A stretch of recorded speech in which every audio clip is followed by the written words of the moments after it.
ఈ రోజు రాత్రి ఆకాశంలో ఒక అద్భుతమైన దృశ్యం ఆవిష్కృతం కానుంది. ఈ సంపూర్ణ చంద్రగ్రహణం మన దేశంతో సహా ప్రపంచంలోని అనేక ప్రాంతాల నుండి కనిపించనుంది. చంద్రుడు భూమి నీడలోకి పూర్తిగా ప్రవేశించినప్పుడు ఏర్పడే ఈ దృశ్యం సాధారణంగా ఎరుపు రంగులో కనిపిస్తుంది. దీనిని బ్లడ్ మూన్ అని కూడా పిలుస్తారు.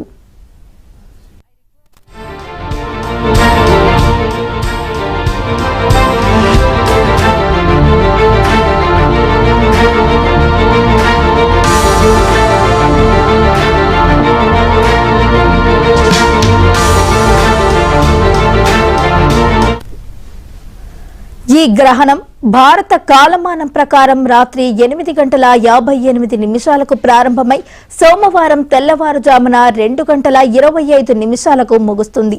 పూర్తి గ్రహణం లేదా టోటాలిటీ రాత్రి 11 గంటల నుండి 12:22 మధ్య ఉంటుంది. ఈ సమయంలో చంద్రుడు అత్యంత ఎర్రగా కనిపిస్తాడు. ఈ మొత్తం దృశ్యం దాదాపు 3:28 పాటు కొనసాగుతుంది. ఇందులో సంపూర్ణ గ్రహణ కాలం 82 నిమిషాలు ఉంటుంది. ఇది ఈ దశాబ్దంలో అత్యంత సుదీర్ఘమైన గ్రహణాలలో ఒకటిగా పేర్కొనబడింది.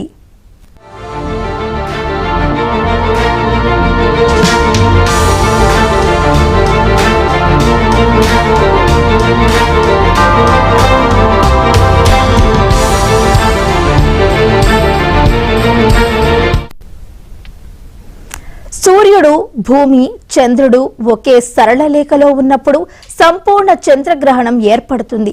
ఈ సమయంలో భూమి నీడ చంద్రుడిని పూర్తిగా కప్పేస్తుంది. అయితే భూమి వాతావరణం గుండా ప్రయాణించే సూర్యకాంతిలోని నీలం రంగు కిరణాలు చెల్లాచెదురై ఎరుపు రంగు కిరణాలు మాత్రమే చంద్రుడిని చేరతాయి. దీనివల్ల చంద్రుడు ఎర్రగా లేక కాషాయ రంగులో కనిపిస్తాడు. ఈ దిగ్విషయాన్ని రేలీ స్కాటరింగ్ అని పిలుస్తారు.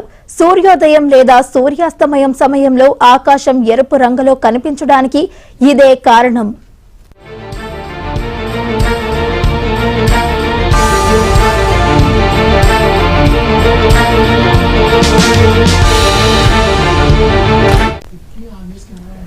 ఈ గ్రహణం భారతదేశంలోని ప్రధాన నగరాలైన ఢిల్లీ, ముంబై, బెంగళూరు, హైదరాబాద్, విశాఖ, విజయవాడ, చెన్నై, కోల్కతా, పూణే, లక్నో, చండీగఢ్ వంటి అనేక ప్రాంతాలలో స్పష్టంగా కనిపిస్తుంది. అయితే పట్టణ ప్రాంతాలలో కాంతి కాలుష్యం కారణంగా దృశ్యం అంత స్పష్టంగా ఉండకపోవచ్చు. కాబట్టి మంచి వీక్షణ కోసం ఓపెన్ ఫీల్డ్స్, టెర్రస్లు లేదా పార్కులను ఎంచుకోవడం మంచిది. వాతావరణ మేఘాలు లేకుండా ఉంటే ఈ దృశ్యం చాలా స్పష్టంగా కనిపిస్తుంది.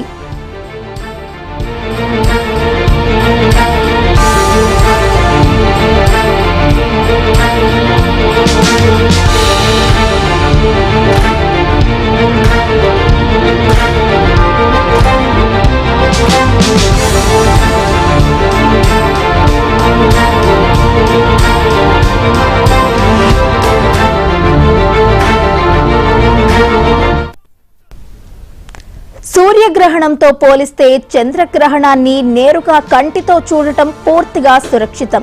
ఎలాంటి ప్రత్యేక కళ్లద్దాలు లేదా టెలిస్కోప్ అవసరం లేదు. ఈ గ్రహణాన్ని బైనోక్యులర్స్ సహాయంతో చూడటం ద్వారా మరింత ఆసక్తికరమైన వివరాలను గమనించవచ్చు.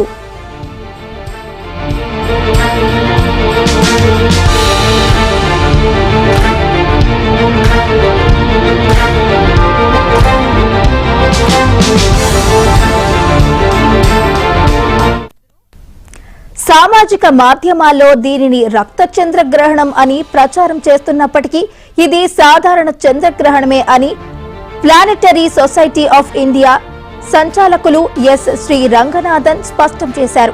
ఈ ఏడాదిలో ఇది 3వ గ్రహణమని, దీనికి ఎలాంటి ప్రత్యేకతలు లేవని కూడా ఆయన తెలిపారు. అలాగే గర్భిణీలు ఆహారం తినకూడదనే ఒక అపోహ మాత్రమేనని వైద్య నిపుణులు చెబుతున్నారు.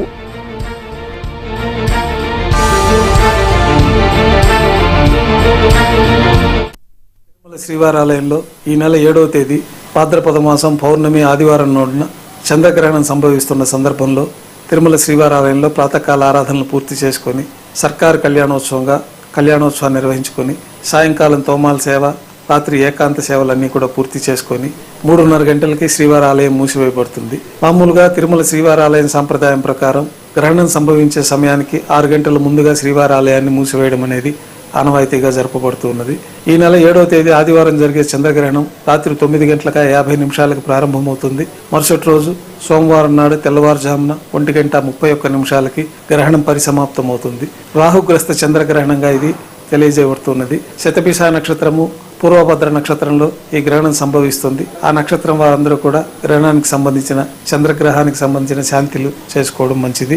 మిగతా భక్తులందరూ కూడా గ్రహణ సమయంలో ఆహారాన్ని స్వీకరించకుండా గ్రహణం పూర్తయిన తర్వాత తలారా స్నానం చేసుకోవడం, ఇంట్లో నిల్వ ఉన్న పదార్థాలపైన అంతా కూడా దర్భకు సంబంధించిన దర్భ ముక్కలు వేసి ఉంచడం, ఇట్లాంటి జాగ్రత్తలు తీసుకోవాలి. గర్భిణీ స్త్రీలు ఈ గ్రహణ సమయంలో బయటకు రాకుండా ఉండడం మంచిదనేది మన సాంప్రదాయం.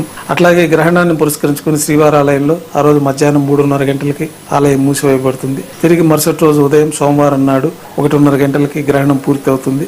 అర్చకులు నిత్య కైంకర్య అనుష్ఠానాలు పూర్తి చేసుకుని శ్రీవారి ఆలయానికి చేరుకుంటారు.